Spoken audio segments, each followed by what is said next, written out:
You have been praying the same prayer for longer than you want to admit. Not casually, not occasionally, with everything you have, with tears that have dried up because you ran out of them, with faith that has been stretched so thin it barely recognizes itself anymore. And heaven has been quiet. Not cold, not cruel, just quiet. In a way that makes you wonder whether the prayer is reaching anything at all. Before you conclude that God is not answering, I want to show you 3 people in Scripture who felt exactly what you are feeling right now, and what the silence was actually doing that none of them could see while they were inside it. This is the Christian point of view. Stay with every word of this. 1 Samuel 1. She had been praying for a child for years, not weeks, years. And the silence was not private, it was public. Peniel provoked her about it daily. The barrenness was visible to everyone around her.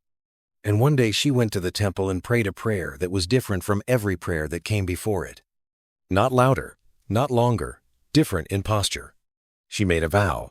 Lord, if you give me a son, I will give him back to you for all the days of his life.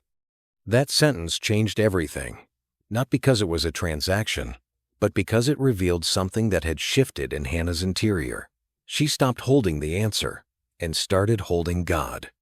She stopped praying for what she wanted and started surrendering what she would do with it. Eli the priest thought she was drunk. God heard the posture underneath the words. The answer came. Not because Hannah prayed harder, because Hannah prayed differently, from a place of complete surrender rather than desperate demand. Genesis 32. He was alone the night before the most terrifying confrontation of his life, meeting the brother he had deceived decades earlier. And a man appeared and wrestled with him until daybreak. When the man could not overpower him, he touched Jacob's hip and dislocated it. And Jacob, wounded, exhausted, in physical pain, held on. The man said, "Let me go, for it is daybreak." Jacob said, "I will not let you go unless you bless me." That sentence is one of the most theologically loaded moments in all of Scripture. Jacob was not performing faith. He was not reciting the right words. He was a desperate man, holding on with everything he had left wounded, refusing to release until something changed. And God, who could have freed himself at any moment, stayed in the grip of a limping man who refused to let go. The blessing came, and so did the limp. Here is the theology most people miss in both of these stories. Hannah's surrender and Jacob's desperation look like opposites. One let go, one held on. But they were actually the same posture from 2 different angles, a faith that had moved past performance into something raw, honest, and completely committed to God regardless of the outcome.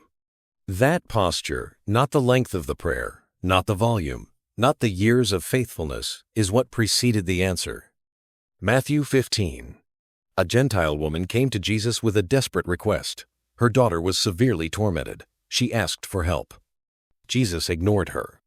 His disciples asked him to send her away. She was too loud, too persistent, too inconvenient. And then Jesus said something that stopped everyone in the room.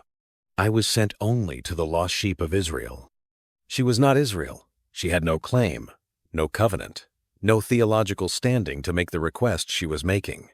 She knelt before him and said, "Lord, help me." And Jesus said, "It is not right to take the children's bread and throw it to the dogs." He called her a dog. In that moment, every social, cultural, and theological force in the room was telling her the same thing. You do not belong here. This is not for you. Leave. She did not leave. She took the rejection, the very word he used to exclude her, and turned it into an argument. "Yes, Lord, but even the dogs eat the crumbs that fall from their master's table." She did not deny the limitation. She found the grace inside it. And Jesus, who had just appeared to reject her, stopped and said something he said to almost nobody else in the Gospels. "Woman, you have great faith. Your request is granted." Great faith. Not because she had perfect theology, not because she had the right background or the right standing or the right claim, because she refused to be disqualified. Even by the silence of Jesus himself, Even by the word that should have ended the conversation, she found a way to keep the door open with the only thing she had left. Stubborn, unrelenting, theologically creative faith.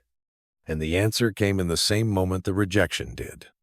3 people, 3 silences, 3 completely different circumstances. But one thread running underneath all of them that changes how you read your own unanswered prayer. God was not withholding from Hannah because He did not hear her. He was waiting for the posture that could carry what He was about to release.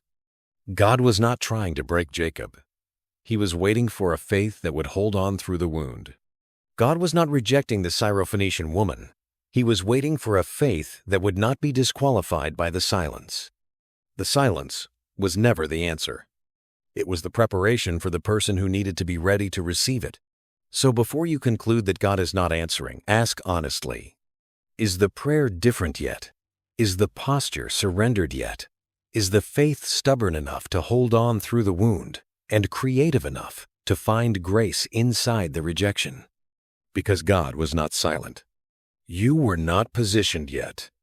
And positioning, not time, not volume, not years of faithful asking, is almost always what precedes the answer.